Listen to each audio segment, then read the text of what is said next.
하일백 기론문답 주의 날 제21주 두 번째 시간, 오늘은 제53문답 학과 벨직신앙후배서 제27항과 28항을 중심으로 상고하겠습니다.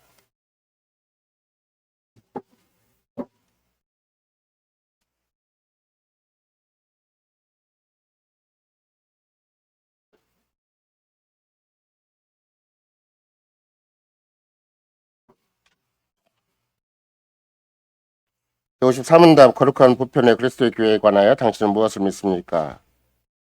나는 하나님의 아들이 모든 일로부터 세상 처음부터 끝까지 그의 말씀과 성신으로 참 믿음에 잃지 않아서 영원한 생명으로 선택된 교회를 자신을 위해서 모으시고 보호하시고 보존하시고 믿습니다. 그리고 나는 지금 그리고 영원히 이 교회 살아있는 시체임을 믿습니다. 벨직신앙후배 제27항입니다.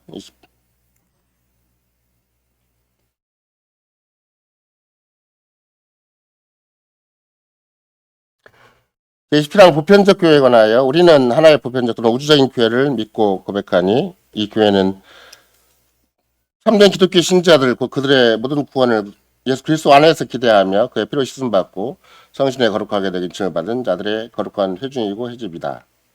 이 교회는 세상에 처음부터 존재하였고 마지막 날까지 있을 것인데 그리스도께서 영원한 왕이시요 백성이 없을 수 없는 왕이시기 때문에 그러하다. 비록 잠시 동안 사람의 눈에는 매우 작게 보이고 거의 사라진 것처럼 보이지만 이 거룩한 교회는 온 세상의 분노에 맞서 하나님에 의해 보존된다. 그리하여 아합의 폭정 동안에도 여호와께서는 바르게 무릎 꿇지 않는 7,000명을 자신을 위해 보존하셨다. 더욱 이 거룩한 교회는 어떤 특정한 장소나 어떤 사람들이 국한되거나 제한되지 않고 전 세계에 퍼져 있고 흩어져 있다. 그러나 한 분 동일한 성신 안에서 믿음의 힘에 의해 마음과 뜻이 연결되고 연합되어 있다. 제18문답 교회 가입할 의무. 이 거룩한 회집과 회중은 구속받은 자들의 모임이며 열을 떠나서는 구원이었기 때문에 우리는 어떤 사람도 그의 지위나 신분을 막론하고 여기서 물러나 혼자 있는 것에 만족해서는 안 된다고 믿는다. 모든 사람은 각각 교회에 가입하고 연합되어야 될 의무가 있으며 교회의 통일성을 유지하면서 교회의 가르침과 권징에 복종해야 하고 그 목에 예수 그리스도의 멍에를 매며 하나님께서 동일한 몸의 지체로서 그들에게 주신 재능을 따라서 형제들을 세우기에 봉사해야 한다. 이걸 좀 더 효과적으로 유지하기 위해서 하나님의 말씀을 따라 모든 신자는 교회에 속하지 않는 자들에게서 떠나 어느 곳에든지 하나님께 세우신 이 모임에 가입할 의무가 있다. 그런 심지어 통치자들이 반대하고 군주의 칙령들로 금할지라도 그리고 죽음이나 육체적인 형벌이 따른다고 할지라도 그렇게 해야 한다. 그러므로 교회에서 물러나 있는 자나 가입하지 않는 자는 모두 하나님의 길을 거슬러 행하는 것이다. 예수 그리스도의 사랑하는 성도 여러분, 이제 벨직신앙후배서 27항, 28항, 29항도 교회에 대해서 동일하게 우리에게 특별한 믿음의 내용을 가르칩니다. 27항만 본다 할지라도 새초부터 새말까지 세상 시작부터 마지막까지 주께서는 친히 보편교회, 우주적인 교회를 이 땅에 세우신다. 분명히 언급을 하죠. 그러니까 참된 왕이 그리스도이시기 때문에 그리스도가 홀로 왕이신 적이 어느 순간도 없다. 반드시 그리스도가 하늘보좌 우편에 계신 왕이시라면 땅에서는 누군가가 어느 교회인가가 그리스도의 신민, 그리스도를 따르는 자로서 분명하게 이 땅에 존재했다. 그러니까 교회는 반드시 존재했다는 것이고 그 존재한 교회가 우리는 시간적으로 역사적으로도 이제 보편의 교회다. 또 우주적인 교회다 얘기를 할 수가 있는 것이죠. 그야말로 우리가 어제도 청자년 모임에서 공부를 했지만 보편적이라는 말은 그냥 장소적으로 시간적으로만 뜻하는 것이 아니라 참 믿음이 어느 만큼 공통된 믿음인가 또 동일한 믿음인 것인가 또 전 역사 참 교회 안에 있는 모든 교회와 신자들이 어떻게 동일한 믿음을 갖게 되고 그 보편의 믿음을 갖게 되는 것인가 이걸 특별히 우리 강조를 했던 걸 알 수가 있는 것인데요. 그러나 좀 더 포괄적으로 얘기를 하면 어쨌든 시간과 공간을 초월해서 교회는 존재했다. 또 주님께서는 시간과 공간을 충분히 사용하셔서 어느 빈틈없이 당신의 교회를 전 역사적으로 또 모든 천하에 다 존재케 하셨다. 이렇게 이제 고백할 수가 있는 것이죠. 뿐만 아니라 이제 28항 같은 경우는 오늘 특별히 54문답 같은 경우야. 그리고 나는 지금 그리고 영원히 교회 살아있는 지체임을 믿는다라고 고백했듯이 28항도 이 교회에 우리가 가담해야 된다는 아주 굉장히 중요한 성경적인 요청이 있고, 이 교회 살아있는 지체로서의 자기 위치를 분명히 확증하고 살아야 된다, 이런 고백을 또 다양하게 표현하는 것이죠. 그러니까 만약에 참 교회 연합하는 자들이 아니면 실은 맨 마지막 줄에 이렇게 써 있잖아요. 그러므로 교회 제28항입니다. 교회에서 물러나 있는 자나 가입하지 않는 자는 모두 하나님의 규례를 거슬러 행하는 것이다. 그런 맥락에서 그리스도의 거룩한 보편의 교회가 가장 큰 주제인 만큼 그의 속성은 어떤 것이고, 또 그의 보편성은 어떤 식으로 모색해야 되는 것이고, 주께서는 온 세상의 분노에 맞서서 교회를 보존하신다고 하는데 역사적인 증거는 어떤 것이고, 오늘날도 주님 어떤 방식으로 우리를 보존하시는 것인가, 이것을 살피고자 합니다. 뭐 누누이 강조하는 바이기도 하지만 교회라는 말 자체가 우리식으로 해석을 한다면야 뭐 전혀 교회 본질과 또는 교회가 뜻하는 바와 상관이 없겠지만, 그러나 영어적인 표현들은 이미 주께 속해 있는 그 오전도 말씀드렸지만 우리 소속이 어디인가를 생각을 할 때 우리는 교회 소속이다. 아까도 10편 87편 같은 경우에 우리는 시온에서 났다. 이렇게 구약적인 전에서 고백을 하듯이 우리는 교회에서 났다. 그리고 이제 교회에 속해 있다. 이게 가장 중요한 신앙 고백 중에 하나예요. 그러니까 물론 대한민국 국민으로서 주민등록증을 가지고 또 뭐 대한민국 어느 곳에 가든지 간에 국민으로서의 권리와 의무를 충분히 행할 수 있는 시민권을 가진 자이기도 하지만, 그러나 교회의 살아있는 지체로서 우리는 권리와 의무가 있다, 이렇게 생각할 수가 있는 것이죠. 특별히 그리스도에 속해 있다는 가장 강력한 특징을 우리는 교회로라는 말로 설명할 수 있는 것이고, 또 그게 영어의 church에 해당되는 말의 원어적인 뜻으로 분석이 될 수가 있는 것이죠. 그러니까 하이델베르크 교문답에 그냥 그리스도에 속해 있다는 말을 좀 더 확대를 하거나 연장시키면 교회에 속해 있다. 우리 몸과 영혼이 교회에 속해 있다. 근데 교회를 부정해 버리면 몸과 영혼이 갈 데가 없는 거예요. 그래서 또 내 몸과 영혼이 속할 수 있는 정확한 소속감을 교회에서 확증할 수 있어야 되는데, 교회에 대해서 피상적으로 생각한다거나 또는 교회에 대해서 그냥 일반 세상적으로 생각을 해버리면 또 몸과 영혼이 또 의지가 안 돼요. 몸과 영혼이 철저히 의지가 되려면 믿음의 내용으로 교회를 믿어야 되는 것이지, 하나의 거룩한 보편의 그리스도 교회를 믿어야 되는 것이지, 안 믿고 난 자유계 명단에 있어 이거 갖고는 해당이 안 돼. 물론 3층에 가면은 여러분이 낸 이렇게 이력서는 아니지만 어쨌든 교인들의 명부라고 해야 되나? 우리 뭐라고 그러죠? 제목을? 등록부? 교적부라고 하는 거구나. 교적부에 여러분 이름이 다 써있고, 뭐 생년월일도 써있고, 뭐 가족 내역도 써있고, 또 필요한 내용들이 써있기는 하지만, 그러나 교적부에 있다는 게 중요한 게 아니에요. 어떤 문서로 확인할 수 있거나 이런 거 내가 저 사람 우리 교인이야 이렇게 말하는 것이 중요한 게 아니에요. 내가 믿음으로 나는 이 교회 그리스도에 속해 있는 존재이고 나는 이 교회 사인 지체인가, 이걸 믿음으로 고백하는 게 중요한 것이지, 다니면서도 교회에 걸맞지 않게 또 이 교회 머리신 분에게 순종하지 않고 또 의지하지 않고 살 수 있는 거예요. 그럼 이제 어떻게 보면 교회 다니면서도 이름만 붙어 있고 내 몸뚱아리만 붙어 있지 영혼은 붙어 있지 않는 상태가 될 수가 있거든요. 그러니까 믿음의 내용으로 교회를 믿어야 내가 몸과 영을 의탁할 수가 있고, 또 믿는 만큼 머리를 따라서 순종할 수 있는 것이지, 믿음이 없으면 순종도 안 되고 의탁도 아무것도 안 돼요. 더군다나 하물며 우리가 몸과 영혼에 관한 것 같으면 심지어 우리 그 영혼에 관한 문제뿐만이 아니라 몸에 관한 문제이기 때문에 우리의 세상사를 살아가면서 수많은 허다한 문제에 부딪히기도 하고, 배신신앙고백서에 한다면 세상이 분노한다고 증오한다고까지 얘기를 하는데, 그럼 분노할 때마다 문제가 생길 거 아니에요. 이런거 내가 세상에서 잘 먹고 잘 사는 게 아니에요. 세상은 보이지 않게 우리가 진짜 속해 있는 교회 소속, 아무리 직장에 속해 있고 아무리 뭐 대한민국에 속해 있고 아무리 의형적으로는 거기에 어떤 권리와 책임이 있다 한다 할지라도, 여러분과 내가 참으로 교회에 속해 있으면 세상은 보이지 않는 증오와 분노를 보이는 거예요. 그럼 그것이 문제가 사사건건만 생길 텐데, 그럴 때마다 해결책은 무엇인가? 내가 그리스도에 속해 있고 그리스도 몸에 속해 있다는 것이 해결책이어야 되는 거거든요. 왜? 철저하게 보호 보존되는 거니까. 온 세상의 분노에 맞서서 우리는 보호하신다, 주님이 친히. 그러니까 우리는 주님의 보호를 받고 사는 것이지, 내가 세상에서 처신을 잘해, 직장에서 처신을 잘하고 내가 성실하게 노력하고 남다른 시험을 잘 통과해가지고 자격증을 얻고 내가 그만큼 성실하게 직장생활을 했기 때문에 이만큼 더 그렇고 뭐 기본적인 삶의 터전이 그런 건 절대 아니에요. 보이지 않게선 끊임없이 분노하고 증오하는 우리한테 증오를 하는데 분노와 증오가 막 우리의 어떻게 보면 감각적으로 우리가 경험이 안 되니까 그런 것이고 우리에게 주어진 사사건건마다 나중에 결국은 우리가 믿음을 고백하지 않으면 나도 모르게 세상에 파묻히기도 하고 그 세상에 파묻히는 형태가 이제 우리는 여기서는 증오나 분노라는 말로 표현되어 있지만 충분하게 조롱과 멸시와 천대를 받게 되는 것이고 이 세상에서 철저하게 짓밟혀요. 무실당해요. 그런 것들이 한두 가도 경험되기 시작을 하면 내가 오전 시간도 말씀드린 것처럼 이게 이렇게 노아가 그 당대 현실을 가만히 생각을 했을 때 왜 의인인가? 절대 세상을 의지할 수가 없으니까 의인인 거예요. 스님만을 의지하니까 의인인 것이지. 만약에 눈꼽만큼이라도 내가 이제까지 돈 벌어놨으니까 이제까지 내가 세상에서 경력을 쌓았으니까 이제까지 세상에서 이만큼 인정받았으니까 그걸 의지했다가는 노아처럼 의인이 안 돼.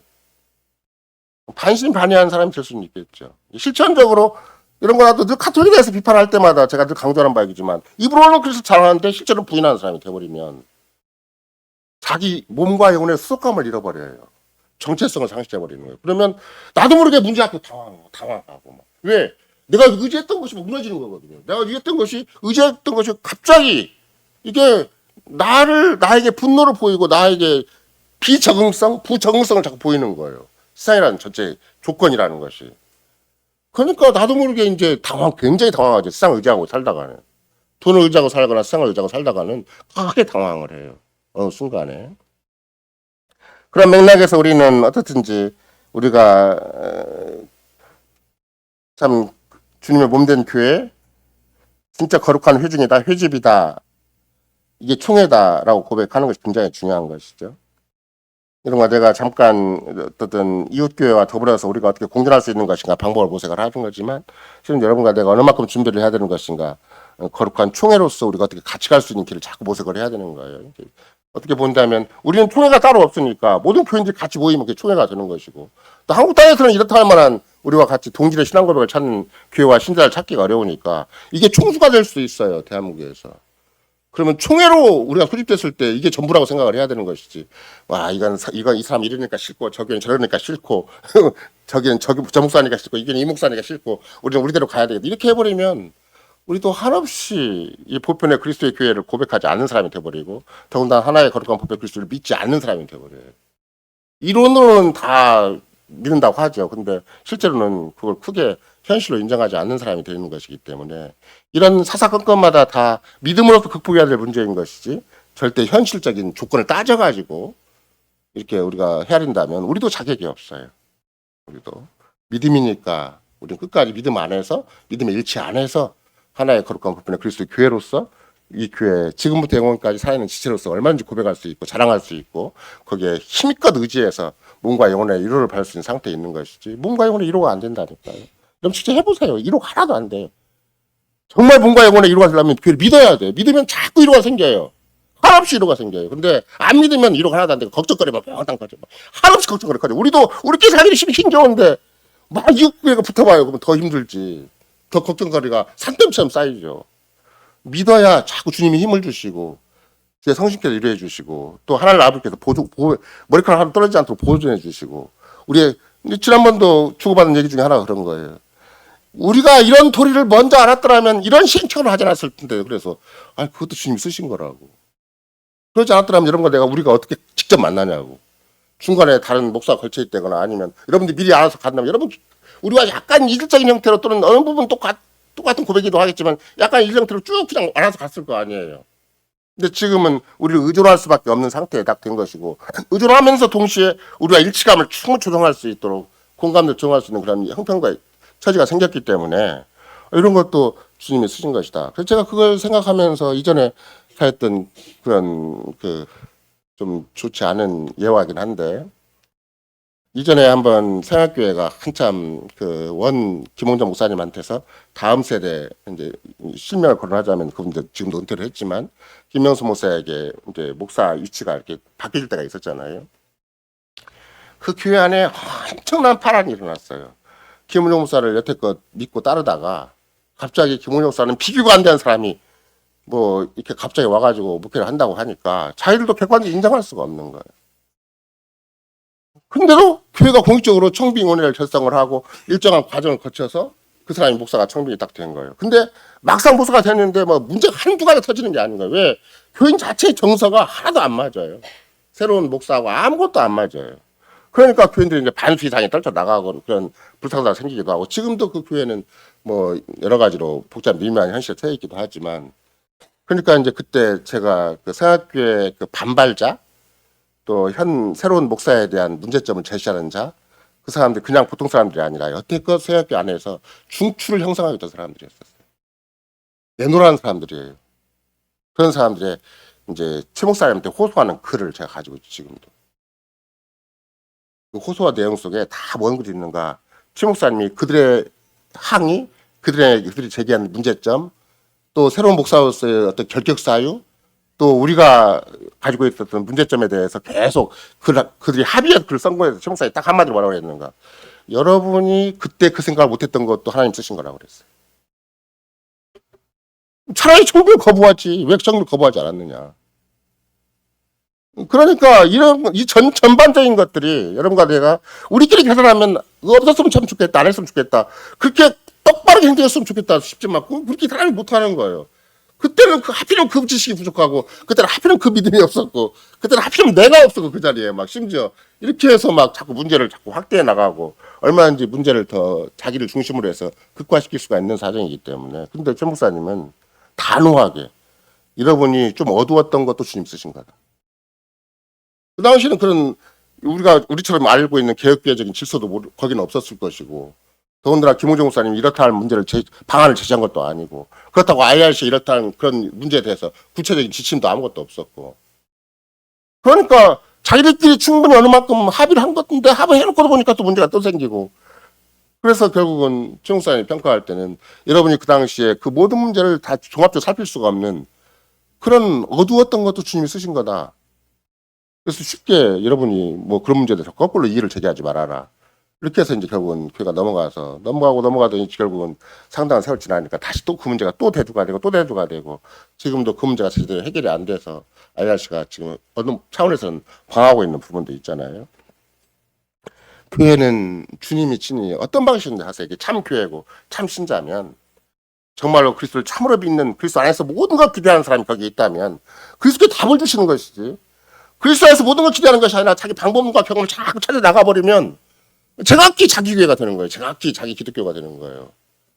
그러면 한 그리스도 안에서 다스림을 받고 이렇게 정말 모여지고 보호되고 보존돼야 되는 일이 생겨야 되는 건데 뭐 자기들이 알아서 교회를 더 염려하고 더 크게 걱정하고 자기의 방식으로 다 교회를 이루어가는 것이죠. 그 후의 결과는 굉장히 복잡 미묘해요.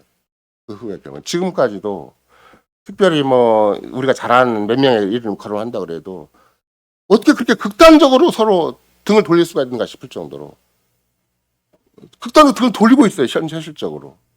그 한 교회에서 나온 거고 한 교단에서 나온 건데도 불구하고 나온 사람들끼리 서로 등을 돌리고 있어요. 서로. 이런 것들이 여러분과 내가 멀리 있는 문제가 아니라 우리도 충분히 그럴 수 있는 것이다. 하물며 이웃교회와 같이 우리와 같이 연합해 가려고 하는 건데도 불구하고 어느 만큼은 위험성이 있고 여러 가지 문제 소지가 있고 어느 만큼 우리가 엄청난 시험에 휩쓸 수도 있는 것인가를 미리 예상하고 그걸 전제로 해서 끝까지 믿음으로 극복해 나가야 되는 것이지 그냥 쉽게 들은 법은 절대 없어요. 또 마귀는 생각보다는 그렇게 쉽게 우리가 이 땅에서 계획대로서 본질을 잘 갖추고 서도록 하는 것은 아니다. 이렇게 생각을 해보면 오늘 또 여러분과 내가 가진 가장 근본적인 고백 또는 더 필수적인 고백이 더 뭐야 되는 것인가. 우리는 그리스도 안에서만 온전한 구원을 기대해야 한다. 생각외로 그게 굉장히 중요해요. 그리스도 안에서만 완전한 구원을 기대해야 한다. 이게 정말 그러면 근본적인 문제가 어디가 오는가? 문제가 오면 우리가 이런 그리스도 안에서 평가하고 판단하는 것인가? 그럼 당연히 역사적인 개혁교회가 어떻게 흘러왔고 또 성경에서는 교회를 어떻게 가르치고 이런 걸 거꾸로 살피는 쪽으로 가야 되는 것이지 막 현실에서 누가 어떻고는 두 번째 문제가 되는 거예요. 중요한 건 믿고 순종하는 게 중요한 것이지 누가 어땠다 그런 것은 2차, 3차적인 문제가 되는 거거든요. 또 각자에게 자기 신앙 고백에 따라서 우리가 이제 나중에 일치가 되면 우리가 충분히 같이 공감도 해주고 어려울 수도 문제이지만 자기 신앙 고백이 뚜렷하다고 하면 그 신앙 고백도 나갈 수밖에 없는 거예요. 그러니까 우리는 더 필수인 게 무엇인가 그러면 벨신앙 하이델베르크 논문도 그렇게 가르치지만 그것도 좀 더 자세하게 가르치는데 그 벨신앙 고백서에서 그리스도 안에서만 자기의 완전한 구원을 기대해야 한다 이렇게 얘기를 하는 거예요. 근데 오늘도 여러분과 제가 참 놓치기 쉬운 그런 표현이 하나가 있는데 그게 뭐냐면 하이델베르크 논문으로 다시 돌아가 보세요. 벨신앙 고백서는 분명히 우리라는 주어로 시작을 해요. 근데 교회에 대한 고백을 할 때 또 사도신경 상당한 부분도 그렇게 되어 있겠지만 여러분도 53대 보면 주어가 뭘로 되어 있어요? 거룩한 보편의 그리스도교에 관해 당신은 무엇을 믿습니까? 당신은 무엇을 믿습니까? 물어보니까 나는이라고 물어봐요. 교회에서 이제 나의 고백을 요구하는 거, 나의 고백을 요구하는 거지. 우리가 어떻게 고백하는가는 두 번째 문제예요. 또 교회에 대해서도 성도의 교제에 대해서도 나는 지금 고백하고 있는 거 안 하는 거가 중요한 거예요. 나는 믿습니다 하면 그 믿음에 따라서 움직이는 것이고 내가 의뢰한 그분을 의지하고 순종해서 내가 문제를 풀어야 되는 것이고 내가 믿지 않으면 교회는 어떻다는 객관적인 평가만 하고 판단만 해요. 성경에 막 선처럼 어떤 사람의 이번에 그 저쪽 경우처럼 뭐 목사가 특별히 신학적으로 연구를 해가지고 학위를 받아가지고 성경은 이렇게 얘기하지 않느냐고 아무리 포괄적으로 얘기해도 소용이 없어요. 내가 믿는가 안 믿는가가 중요한 거예요. 내가 믿는가 안 믿는가가 중요하지. 객관적으로 책을 낸다 한들 아무 책을 낸 사람이 한두 사람이냐고 교회에 대해서. 성경에 대해 책을 낸 사람이 한두 사람이냐고. 객관적인 서술이 중요한 게 아니에요. 이분들도 하고 굉장히 식상한 것 중에 하나가 뭔가 목사님 고백이 뭐냐고 중요하고 우리의 고백하고 어떤 차이가 있는가 따지라니까. 포괄적으로 다 이게 그냥 서술만 한대요. 서술만 한대. 그러니까 당신의 입장은 전혀 제시를 하지 않는 거예요. 근데 우리 입장은 이거라고 얘기해도 그건 시큰둥하는 거예요. 그냥 우리 입장은 이거라고 해도 고백이 중요한 것인데도 불구하고 고백을 하찮게 생각을 해버리면 뭐 객관적인 서술이야. 성경 딱 이거 성경대로 하면 된다고 성경만 내세우면 되지. 해석도 제가 낄 테니까 이거 성경은 딱 내세우고 이 성경이 이렇게 얘기해버리면 누가 그 성경을 해석하고 이해하고 적용하는 데 있어서 일치감을 주장할 수가 있겠냐고. 근데 주님께서는 이 신비한 신앙 고백이라는 방식으로 사도신경 1회 세일신조에 이르기까지 신앙 고백의 방식으로 교회를 세우신 것이 역사적 신이 인도하시는 방식이기 때문에 나는 믿는가가 굉장히 중요해. 나는 믿는가. 하나의 거룩한 보편 교회를 나는 믿는가. 믿으면 주께서 계속 믿는 만큼 계속 우리를 이끌어주세요. 어제도 우리가 칼빈 같은 사람이 제네바 시의회에다가 딱 발표한 말씀이 그런 게 있잖아요. 카톨릭교에서 배운 잘못된 기도가 너무 미신적인 기도가 많아요. 뭐 거기는 뭐 성인을 통해서 기도해야 되고 마리아를 통해서 기도해야 되고 그러니까 온갖 기도가 미신적인 기도가 굉장히 많이 있으니까 칼빈이 명백하게 제시를 해요. 시편에 나와 있는 기도를 하자고. 그게 우리 공적인 기도고 사적인 기도가 중심을 이룬다고. 그러니까 이런 거라도 고백에 그게 이론적인 고백이고 그 신념에 그치는 게 아니에요. 그게 노래가 돼야 되고 찬송이 되고 감사가 되고 그게 우리 삶의 아름다운 표현이 돼야 되는 것이지. 고백하라고 그러니까 막 신학적으로 막 연구하고 막 열심히 공부해갖고 이렇게 책 한 권 딱 내놓는 것이 고백이 아니에요. 문제를 푸는 것도 굉장히 좋은 일이긴 하지만 문제 푸는 걸 전부는 아니고 나해야 돼. 나. 이게 내 마음이고 이게 내 생각입니다. 이게 내 인생입니다. 이게 나의 전부입니다라고 고백을 해야 그게 고백이 되는 것이지. 그러면 당연히 뭐가 되는 거예요. 나라는 인생도 맨날 직장에 가서 인상 써가면서 돈만 버는 게 내 인생이 아니잖아요. 가정에서 막 내 유치에만 딱 따졌고 내 마르게 가정생활 하는 게 아니잖아요. 나도 신이랑나 갈 수 있고 나도 모르고 슬플 수도 있고 나도 모르고 내 감성도 표현하고 살잖아요. 그러면 고백 속에 내 감성이 다 표현되어 있는 거예요. 고백 속에 나의 나됨이 다 표현되어 있는 것이지. 나의 희노애락이 고백 속에 다 있고 나의 온갖 절망과 자질이 고백 속에 표현되어 있고 그럴수록 내가 이 문제 앞에서 주님과 상관없이 퇴신하는 것이 아니라 내 혼자 감정적으로 추스리고 내 혼자 생각과 경험을 정리하고 이러는 게 아니라 주님 앞에 진지하게 모색을 하는 거예요. 그럼 주님은 거기에 답을 주시고 또 거기에 교제를 해주시고 우리의 마음과 생각을 살펴주시고 어느 때는 그 어두움을 좀 밝혀주시고 어느 때는 믿음 없는 걸 좀 채워주시고 어느 때는 우리의 영혼을 위로해 주시고 이렇게 해서 자꾸 주님과 관계 속에서 문제를 풀어가는 게 신앙 고백인 것이지. 그러니까 오죽하면 우리가 늘 강조한 대로 뭐가 있어요. 시편 1편에서 시편 기자가 정말로 나의 복됨이 무엇인가. 원래는 시편에 뭐 우리말로는 그런 강조된 표현이 있지만 이런 가대가 가지고 있는 찬송에는 이렇게 표현되어 있잖아요. 그게 진짜 복됨이 뭔가. 우리의 진정한 복됨이 뭔가 그랬더니 뭐 그 어떤 것보다도 여호와의 법을 즐거워하고 죄를 묵상하는 자다. 그러니까 한 번도 내 삶에 뭐 어설픈 자절감이나 어설픈 문제 앞에서 막 헤매고 방황하는 그런 것이 있는 게 아니에요. 늘 시절조차 푸르청청하다는 거예요. 시절조차 푸르청청하다는 게 편하게 계절이 그냥 이렇게 나무를 심어놓고 씨를 뿌리고 나면 그냥 잎이 잘 자라서 그냥 가을 되면 열매 맺고 이런 말이 아니에요. 시절조차 때를조차 그 말은 어떤 풍파가 몰려와도 예를 들면 한 나무가 자랍게 자라가지고 씨가 자라서 열매를 맺고 꽃이 피고 이렇게 한 나무로서 등장해 서가려면 얼마나 우리가 보통 얘기하는 뭐 북풍 한설뿐만이 아니라 수많은 우여곡절 자연적인 변화를 겪어가면서 이것이 제대로 꽃이 피고 한 나무로서 열매를 맺는 거잖아요. 그러니까 때를 따라 시절조차 푸르청청할 망정 내가 절대 세상 앞에 기가 죽거나 세상 문제 앞에 휘둘려서 망하지 않는 거예요. 여러분과 내가 어떤 사람이 같으면 악인의 길을 걷지 아니하고 주인의 길을 서지 아니하고 오만 자리에 앉지 않기 위해서 발립적으로 나는 절대 세상의 지혜를 따라가지 않는다. 세상의 방법을 따라가지 않는다. 인간의 어떤 최고 노력도 따라가지 않는다. 나는 무조건 여호와의 법을 즐거워하고 주를 묵상한다. 이렇게 살아가면 거기에서 방법과 생각과 거기서 모든 내 인생이 다 나오는 것이지. 거기서 주님과 깊은 교제 가운데서 여호와께서 내가 너를 인정해 주마. 여호와께서 인정하시라는 말도 마찬가지예요. 눈에 강조한 것처럼 그냥 막연히 맨 끝에 여호와께 인정한다는 말이 아니에요. 그 인정한다는 말 자체가 야다라는 말의 그 현재 분사형인데 요대하라는 말이죠. 난 누구인가 그러면 여호와께서 아시는 주고받는 관계가 있다는 거예요. 여호와께서 계속 내 사정도 아시고 형편도 아시고 내 주변 여건도 아시고 이 시대도 아시고 나와 계속 주고받는 교제가 있어요. 그걸 아신다고 인정하신다고 표현하는 거예요. 그러니까 여호와께서 맨 마지막에 너 잘하나 못하나 보자 끝에 가서 결론적으로 내가 너를 인정하마 세상처럼 무슨 평가하고 판단하고 최종적인 결론을 내는 게 아니에요. 합격 여부 불합격 여부 결정하는 게 아니라 실패대로 내 마음과 생각에 모자란 것이 있으면 모자란 대로 잘못된 것이면 잘못된 대로 내가 뭔가 주님을 의지하고 사랑하는 게 있으면 사랑하는 대로 주님이 계속 나를 알아주신다는 거예요. 나와 교제를 해주신다는 거예요. 그게 어느 만큼 야단하는 말이 있는가. 그게 구약적인 차원에서 이제 동침한다. 남녀가 부부간에 동침한다는 말이 야단하는 말이거든요. 그 부부간에 눈빛만 봐도 서로 다 알잖아요. 여호와 나 사이에 그만큼 안다는 거예요. 그만큼 친밀하게 아주 철저하게 서로를 뭐 내가 어떤 표현이 있고 어떤 행동이 있고 나에게 지금 어떤 고백이 있으면 그 충분히 알아서 주님이 칭찬할 때는 칭찬해 주시고 혼낼 때는 혼내 주시고 변함없이 노아처럼 변함없이 동행해 주시고 함께 해 주신다. 이런 표현이 여호와께서 인정하신다는 표현이에요. 근데 교회 안에 있으면서도 만약에 우리가 아무래도 얘 믿음만 갖고 살기에는 좀 벅차다. 성령만 믿고 살기에는 좀 너무 내 사사건건이 나중에 이제 여러분이 기독교 윤리학이라는 과목을 보면은 거기 아디아포라는 말이 있어요. 그건 성경이 명백하게 이래야 저래야 하는 말이 없는데 우리가 어떻게 해야 되는 것인가? 그걸 윤리적으로 도덕적으로 어떻게 대처를 해야 되는 것인가? 이런 표현인데 근데 교회는 그렇게 생각하지 않아요. 그냥 아디아포라는 그런 애매모호한 주제가 있다 한다 할지라도 오히려 성경 전반적인 차원에서 충분히 교훈하시고 충분히 빛을 주시고 충분히 우리가 갈 길을 보여주시는 것이지 애매모호하게 우리가 알아서 결정해야 되고 우리가 판단하고 그 시대적인 상황적인 여건 속에서 우리가 결정하고 선택해야 되는 게 아니에요.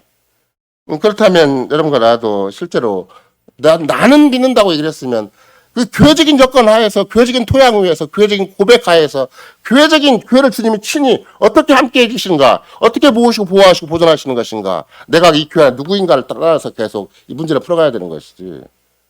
예를 들면 내가 하다못해 뭐 우리 집안의 여건처럼 뭐 집을 구한다 아니면 하다못해 어떤 맥락에서 어떤 현안이 주어져 있다 그러면 그것도 교회적인 차원에서 문제를 푸는 거예요. 계속 믿음의 차원에서 문제를 풀어야 되는 것이지. 그것이 아니면 한없이 문제가 커지고 한없이 세상 속에서 방황하게 되고 이런 거 내가 정말 실력과 뭔가 능력이 대단해요. 그런 것도 아니죠. 세상 어떤 경우에 세상적인 조건이 유약하게 나한테 있고 막 돈도 있고 막 권세도 있고 막 뭔가 세상적 경험이 풍부하다 그래도 그걸 의지하면 안 된다는 말이 시편 1편이에요. 그냥 난 믿음을 따라서 내 어떤 피조물도 의지하지 않고 주께 맡기는 형태로 주를 신뢰하는 형태로 이 땅을 살아가는 것이고 주께 순종하는 형태로 이 땅을 살아갈 뿐이지. 나는 이만큼 세상을 살아왔고 이만큼 내가 가진 게 있고 이만큼 내 주변 사람들과 관계가 있으니까 그걸 위해 살아간다? 그건 얼마든지 마귀가 우리를 속일 수 있는 가능성이 있고 오늘 또 마태복음 16장에서 이 참 16장 전체 맥락이 참 그 여러분과 내가 생각을 할 때 참 절묘한 맥락이에요. 분명히 뭐 예수님께서 본격적으로 이제 그 제자들과 관계를 맺기 시작을 했는데 그 오병이어의 기적이 있었고 실병이어의 기적이 있었잖아요. 그걸 거론을 해요. 근데 그게 바리새인과 서기관의 누룩이라고 얘기를 해요. 누룩이라. 처음에는 뭐 예를 들면 바리새인과 서기관 누룩을 주의하라 그러니까 이거 우리가 떡도 안 가져왔는데 왜 무슨 누룩 얘기를 하시는가? 물질적으로 생각하는 제자를 또. 근데 그게 아니라 세상 사람들은 철저하게 먹는 건데 집착돼 있구나. 눈에 보이는 현실에 집착돼 있구나. 세상적인 방식과 세상적인 문제를 푸는 방식에 또 생존에 철저하게 매여 있구나라는 걸 그걸 바이센과 서기관들 누룩이라고 얘기해요. 그러니까 바이센과 서기관들이 가르침이 겉으로 보기에는 굉장히 종교적이고 굉장히 어떻게 보면 성경적이고 경건한 것처럼 보이지만 그것이 누룩이 될 수밖에 없는 것은 우리의 삶을 계속 썩게 만드는 거죠. 우리의 삶을 오전에 말씀드린 것처럼 소모되게 만드는 거예요. 열심히 살아도 썩는 거예요. 열심히 살아도 누룩이 한번 퍼지기 시작을 하면 아무리 살아도 그게 정상적인 삶이 안 되는 것이죠. 근데 주님의 교회를 그 배경 위에 세우는 거예요. 당대 유대사회, 당대 언약 백성의 여건 속에서 베드로의 신앙 고백, 베드로 제자들의 신앙 고백을 통해서 내가 내 교회를 반석에 세우겠다 이렇게 말씀하신 것인데 근데 그 잘못된 효과가 어디서 나타나는 것인가? 베드로가 그리스도의 죽으심 다시 사심을 또 얘기하니까 베드로가 또 실족을 하잖아요. 너는 나를 넘어지게 하는 자로다 이렇게 바로 얘기하실 때도 그게 이제 실족해 하는 자와 똑같은 말이 되는 것이고 엄청난 장애물과 그런 하나님 사람의 일을 생각하고 하나님의 일을 생각지 않는 전 역사적인 어떤 마귀의 도전 앞에 이제 속수무책이 되는 건데 그런 맥락에 이미 베드로가 넘어질 수밖에 없는 그런 상황은 어디에 섞여 있는가? 16장 전반부에 섞여 있는 거예요. 그런 식의 삶을 살면 바리새파와 서기관들의 누룩적인 삶을 청산하지 못하면 누룩이 뭔가 끼어 있으면 우리 영혼이 끼어 있는 거예요. 누룩이 끼어 있는 거예요. 생각을 못 벗어나는 거예요. 돈 문제가 나오기만 하면 세상적 문제가 나오면 그 논리가 확 절어 있지. 여호와의 법을 즐거워 주라 묵상하는 것이 방법론이라고 생각이 안 되는. 그건 당연히 하는 거고. 정근에 우리 하잖아. 그거 우리 날마다 기도하잖아. 그리고 떼어버려요. 아니 거기에서 직접 주님께서 지시를 하시는 것이 있다니까. 거기에 주님께서 하나 말아가 명백하게 해제할 때까지 기다리든지 아니면 끝까지 그때 맡기고 오늘의 일을 내가 절대화시키지 말고 그걸 최종적인 결정권을 가지고 선택하지 말고 계속해서 피조물을 의지하지 않는 상태에서 주의 뜻과 주의 영광과 주의 나라를 위해서 내가 어떤 일을 도모하는 것이 정말 주의 나라와 의를 구하는 것인가. 그럴 때 내일 일을 염려하지 않을 수 있고 오늘의 주님 앞에서 합당한 삶을 살 수가 있는 것이라서 세상적인 방법은 너무 달라요. 그걸 여러분과 내가 자꾸 익혀야 되고 또 씻어내야 되고 무엇보다도 교회가 설립되는 그 배경이 뭔가 바리새파와 누룩이 현저하게 영향을 미치고 있는 당대 거짓 교회, 당대 언약을 배반한 교회, 바리새파와 서기관들 주도하에 복음을 상실해버리고 진정한 메시아를 놓쳐버리고 그리고는 겉으로는 하나님의 백성이고 선택받은 백성이고 우리들이야말로 메시아 왕국이라고 자처하고 있는 그런 교회를 배경으로 해서 내가 참교회를 세우겠다고 말씀하시는 거랑 똑같아요. 그러니까 최초로 교회라는 말이 등장을 하긴 하지만 만약에 좀 더 전반적으로 살펴보면 거짓교 위에 참교회를 세우겠다는 거예요. 이런 거나도 마찬가지예요. 우리가 왜 구태여 자유교회를 이 땅에 설립해서 이렇게 참 정말 말도 안 되죠. 우리의 여건을 생각을 해보면 얼마나 빈약하고 얼마나 초라해요. 절대 세상이 인정을 안 해요. 이웃교회 큰 교회도 아무도 우리를 인정을 안 해요. 심지어 옆에 있는 교회 목사들도 이 교회 언제 망하나라고 생각을 하지. 그렇게 막 긍정적으로 바라보고 막 옆에서 후원해주고 이런 교회가 전혀 아니에요.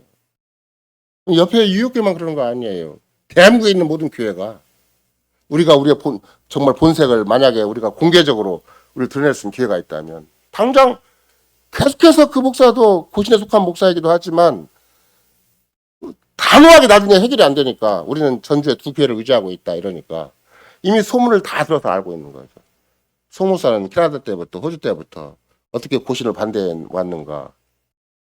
그리고 나중에 다시 허승길 목사에 의해서 이 교회가 부분적으로 도움을 받았다고 하니까 왜 허 목사님이 막 그 당회하는데도 그렇게 허 목사님이 왜 고신에서 배척이 됐는가. 이건 자유교회 때문에 그런다. 뭐 이런 식으로 말을 한 거예요. 그러니까 여러분과 내가 겉으로 보기에는 우리가 참 평안하고 든든하고 뭐 남다르게 갈 것처럼 보여도 온 세상의 분노와 중후의 맞서 우리가 서 있는 거구나. 마치 예수님이 당대 바리새인과 서기관들의 또 차진 공회원들의 얼마나 무서운 증오가 있어요. 얼마나 무서운 그런 멸시와 천대가 있고 얼마나 무서운 분노가 있어요. 수시로 바리새인과 서기관의 그 날카로운 분노를 예수님이 느껴야 될 정도로. 근데 그 가운데에서 주님이 베드로의 신앙 고백 후에 제자들의 신앙 고백 후에 내 교회를 세우겠다. 그런데 바로 하신 말씀이 뭐라 그래요? 음부의 권세가 침해하지 못한다. 정말 이 고백 위에 내 교회가 서면 주님의 친히 몸된 교회가 쓰면 절대 음부의 권세가 침해하지 못한다. 그러니까 베드로가 잘못하는 것도 또 바리새파와 서기관들의 누룩도 거기에 절대 침해하지 못한다.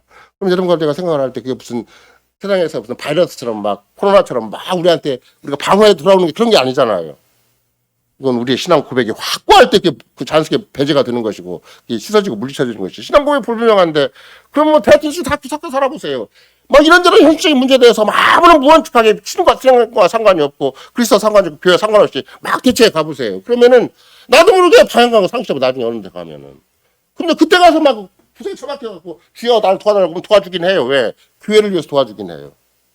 내가 속한 이 교회 때문에 내가 속한 그리스도 때문에 주님이 그나마라도 우리 불쌍한 영혼이기 때문에 돌봐주긴 하는데 내가 불화 그쪽에 가서 내 명함을 찾을 길은 없는 거예요. 그만큼 시간이 소모가 되는 것이고 정력이 소모가 되는 것이고 주님과 교회의 관계는 자꾸 멀어지는 것이죠. 어떻게 생각을 한다면. 그런 맥락에서 우리가 생각하는 교회 속성이나 교회 표지 같은 거 최소한 우리 제가 지금 하이브리드 그름답에서 21주에서 고백하는 53원에서 고백하는 내용이나 또 백신나무에서 27장에서 28장에서 고백하는 것들이 생각보다는 신중해야 돼. 생각보다는 자세하고 내가 근본적으로 어느 부분을 못 붙들고 끝까지 놓지 말아야 되는 것인가. 내가 어떤 주어진 현안에 대해서도 뭘 놓지 말고 끝까지 그걸 막 끝까지 끌고 다니는 거예요. 막 머릿속에 끌고 다니는 그게 그리스도 멍해를 친다는 말이에요. 내가 피조물을 의지하지 않고 주님을 의지하고 살아간다. 주님께서 말씀하신 것을 끝까지 내가 붙든다. 내가 이 신앙 고백을 놓치지 않는다. 그럴 때 그리스도 명예를 준다는 말이 가능한 것이지. 그냥 멍해는 교회 올 때만 딱 집안에 나면 딱 챙겨놓고 나는 세상에 한계가 가버리면 세상적인 방식으로 내가 해가버린다. 그래버리면 멍해는 어디 갔어? 그리스도께 나에게 주는 명예가 얼마나 쉽고 가벼운 건데 얼마나 보배롭고 영광스럽고 얼마나 아름답고 고귀한 것인데 그 멍해를 놓아버리면 난 세상 사람이지요. 나는 입으로는 그리스도 사랑하나 실제로는 부인하는 사람이 되고 마는 거예요. 그러니까 이런 맥락에서 여러분과 내가 이런 교회에 대한 고백을 할 때도 내가 고백해야 된다. 이게 중요해요. 나는이라고 믿는 거예요. 나는 믿습니다.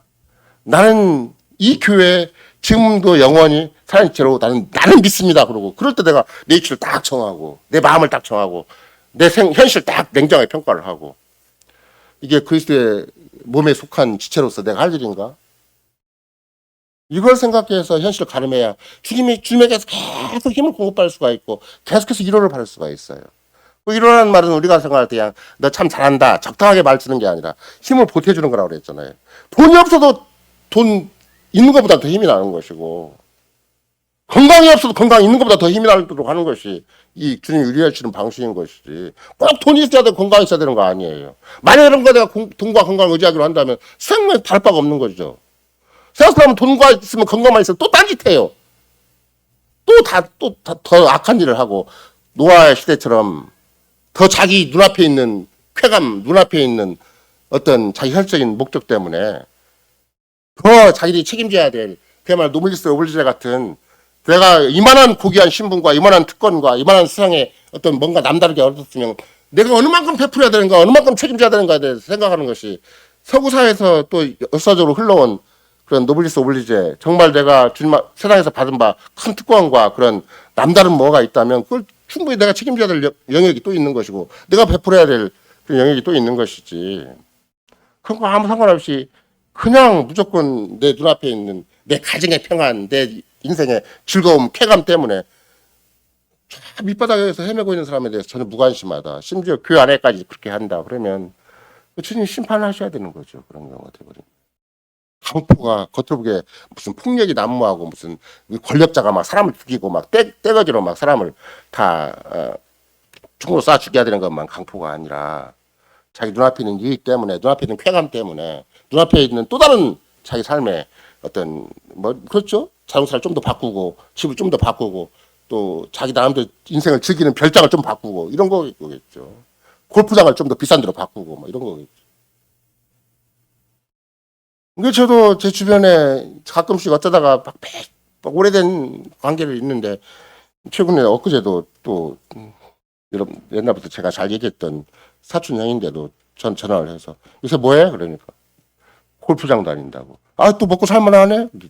당장 골프장 다니더니 또 열심히 너무 코프를 열심히 치는 바람에 또 허리가 나갔대나 또 그러니까 또 병원에 또 뭐 입원했대나 뭐 허건넓게 살아가요 이제 또 헌날 자기가 제가 왜 운동을 그만뒀는가 저는 내가 어떻게든지 건강 뭐 주변 사람 다 얘기하니까 뭐 건강을 도모해가지고 더 오래 살아야 아마 계획표를 하지 않겠습니까? 그래서 그것도 참 좋은 명명을 생각을 해서 한사코점 가서 배드민턴도 하고 그러려고 했는데 가서 전문적으로 배드민턴 하는 사람들은 다 정형외과 다니라고 바쁘고 다 신경외과 다니라고 바빠요. 너무나 열심히 그것만 위해 살아가가지고 전부 뭐가 걸리고 뭐가 뼈가 쑤시고 아프고 진짜 왜 건강을 도모한다는 명분이 왜 생겼는가를 잘 모르겠어요. 건강해서 뭐 하려고. 차라리 아픈 게 더 나아요. 그런 사람 같은 경우는. 저도 그렇게 생각을 해요. 교인들이 차라리 아픈 게 더 낫다. 아파도 주를 피점을 의지하지 않고 자기를 의지하지 않고 주께 호소하고 주를 의지하고 사는 게 더 낫지. 팔팔해 갖고 뒤치고 다니고 놀러 다니고 또 엉뚱한 짓 하고 다니는 것보다 100번 나을 거 아니에요. 그러니까 그런 맥락에서 여러분과 내가 교회 안에 살아갈 때 나의 완전한 구원은 정말로 그리스도 안에서만 기대한다는 게 얼마나 중요하고 나의 매일같이 살아가는 삶의 정체성과 소속감은 어디에 있는가? 그리스도에게 있고 교회에 있다라고 고백한다는 것이 진짜 중요한 것이다. 이거는 여러분과 제가 이 고백을 갖고 자꾸 몸부림쳐봐야 되는 것이지. 그렇지 않으면 카톨릭 교인들과 똑같고 복음주의 교인들과 똑같아요. 그 다음 다 성경 갖고 다니죠. 다 믿음이 있다고 하고 다 자기 나름대로 사도신경도 고백을 하죠. 근데 입으로만 하고 자기 실제적인 문제에 들어가면 그 고백에 아무 소용이 없는 것이 되는 거예요. 이런 맥락에서 여러분과 나는 소형 교회에 대한 것도 내가 믿는 거다라는 걸 명심하셔야 돼요. 내가 믿는 거다. 내 믿음을 발휘한다. 그러면 교회 올 때만 나는 하나의 거룩한 법교회를 믿습니다. 이렇게 고백하는 게 아니잖아요. 내 일상이 교회와 관련돼서 사사건건이 교회와 관련돼서 사사건이 교회 살아있는 지체로서 내가 어떤 삶을 어떻게 분석하고 어떻게 대처하고 어떻게 믿음으로 극복해 나가는가. 이것이 진짜 신앙 고백이 되는 것이고 주께서는 우리의 신앙 고백을 받으셔서 우리가 처지가 또 세상의 형편과 여러 가지 조건이 아무것도 빈약하다 할지라도 주님은 충분히 이루어 주신다. 충분히 함께 해주시고 충분히 의인으로서 우리의 삶의 가치를 평가해 주시고 우리로 말미암아 참 교회를 이루게 하신다. 그래서 의인의 회중에 들게 하신다는 말이 가능한 거예요. 아, 이런 사람들을 통해서 의인의 회중을 이루시고 참 교회를 이루셔서 세상과 역사 속에 중심을 이루게 하시고 심지어 그 교회를 중심으로 세상의 심판도 이루게 하시고 심판의 하나 유무까지도 결정하신다. 역사를 가며 나가시는 것은 참 교회를 통해서 역사를 가며 나가신다. 이것이 시편에서도 가르치는 바고 지금도 우리 신앙고에서 가르치는 바이기 때문에 이런 거 한사코 내가 믿는가 정말로 믿는가 이걸 제3자 확인하는 것이 진짜 복음으로 사는 것이고 진짜 신앙인으로 믿음으로 사는 것이고 진짜 그리스도에 속한 자로서 사는 것이라는 것을 100번째 번 확인할 수가 있습니다. 아멘.